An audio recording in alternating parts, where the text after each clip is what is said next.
Hi. What's your doggy's name? Hamilton. Hamilton. Hey, Harry. He's 10 months old. So cute. He's a miniature red poodle. Aww. Well, he's lovely. Have a great day.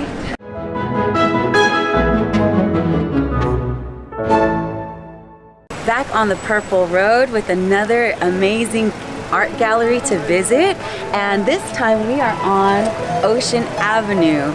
We're visiting a gallery that is right in the heart of Carmel by the Sea, California, on this amazing street. This is the main strip, everybody, and it gets cracking out here actually, especially in the summer when the sun is out, and you'll see exotic cars, you'll see a lot of amazing things. So, about this gallery, it started off on Bourbon Street in New Orleans, then again in Vail, Sarasota, and Newport Beach, and incredibly now she is here in Carmel by the Sea, California, representing 4 major Italian artists. Bold, brilliant, beautiful work of art, magnificent work of art. You guys are in for such a treat. And before we get into it, I want to tell you one quick fact about Carmel. Clint Eastwood, also known as Dirty Harry, right? Everyone knows who Clint Eastwood is, was the mayor of Carmel for a while, has his own restaurant over here, and once in a while he comes and serenades his guests with a guitar. Again, walking on Ocean Avenue, and here we are. I want you to look up because we are at the Tamara G's gallery.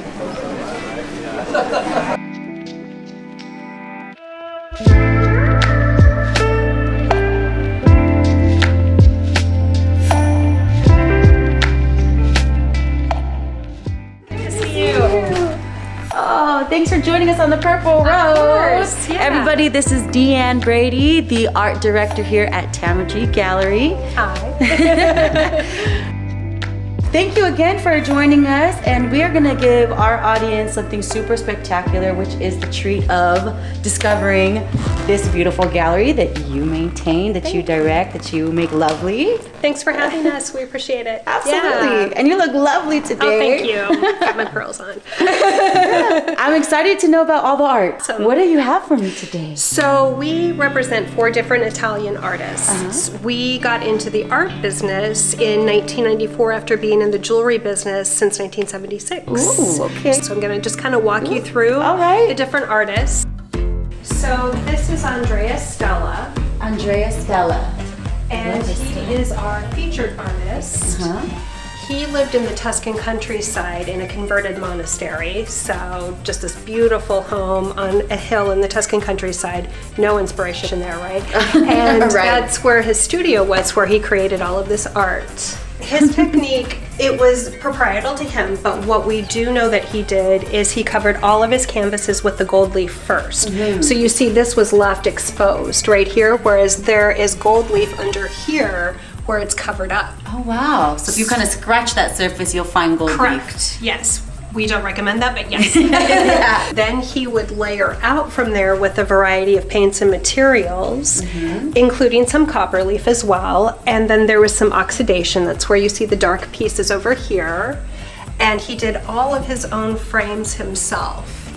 Wow. He was a custom woodworker, an antique woodworker. That was his first concentration in art. He was able to customize all of these frames to his canvases. It's very unmistakable. I feel like if I see it now, I'm gonna know this is Stella. It's very, very unique. There's really nothing like it in the art world.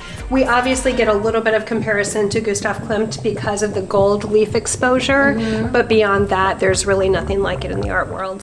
Gustav Klimt was an Austrian symbolist painter. One of his most famous paintings is the portrait of Adele Bloch-Bauer.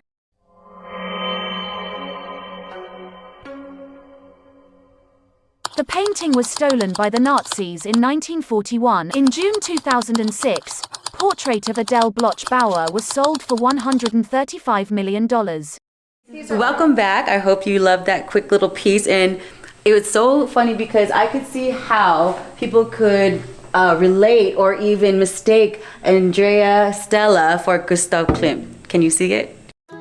One little component that we haven't touched on yet is back over here. I'm going to show you how in some of his paintings he would add an extra layer of these reflective materials.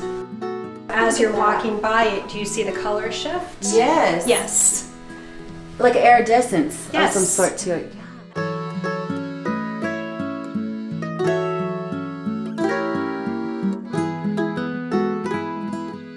Two words to describe him, what would you say? Artistic genius. Artistic genius. Yeah. Well, that I could see for sure.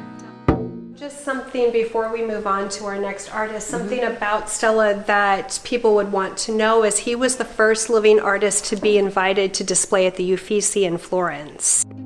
The Uffizi Gallery, Italy's top visited museum. A very precious treasure chest. Located in the heart of Florence in the region of Tuscany.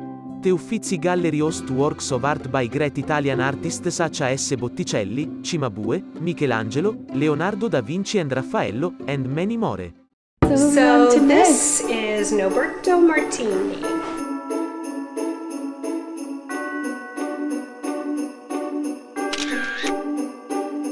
You come over here with me. I'm just going to show you this because I always think that this is a really interesting feature about him. He actually painted in a three-piece suit. Oh, fancy! Yes. He's a fancy guy. So, he was very eccentric. And tell. yeah, he has a background in opera. That was his first concentration in the arts. So that transitioned into him really just kind of, again, dabbling in all sorts of different art forms, and painting became his true love. So he typically painted either the Catholic theme, which I'll get into in a second, or the opera themes, and did a little bit here and there and in between as well. Yeah. But he was a devout Catholic, and he felt that the church took themselves way too seriously. So he uses the altar boys to show that you can get into a little mischief, have some fun, and not take it all so And be seriously. human, right? People want to know, how do I know it's authentic? What is the certificate of authenticity? Well, I will tell you how you know that you have a real Norberto Martini. Come back here. Have a look. In back of each piece is his self-portrait, and you know it's him because he has his cufflink from painting in a three-piece suit, and he has all the info about the piece itself. Well, we definitely are having a great time. Thank you so much. I want to absorb a lot of this art, and everybody let me know your thoughts on, or if you have any questions, please let us know, but enjoy this quick break.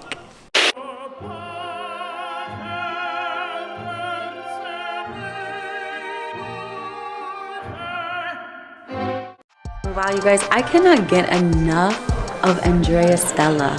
Come over here and look at the framework. Remember, he did do his own frames. He was in woodworking before, and you could also see some of the gold leaf that's in the frame also. This piece in particular is beautiful to me. This is called The Woman of the Village. All the material used to create this 3D effect and texture.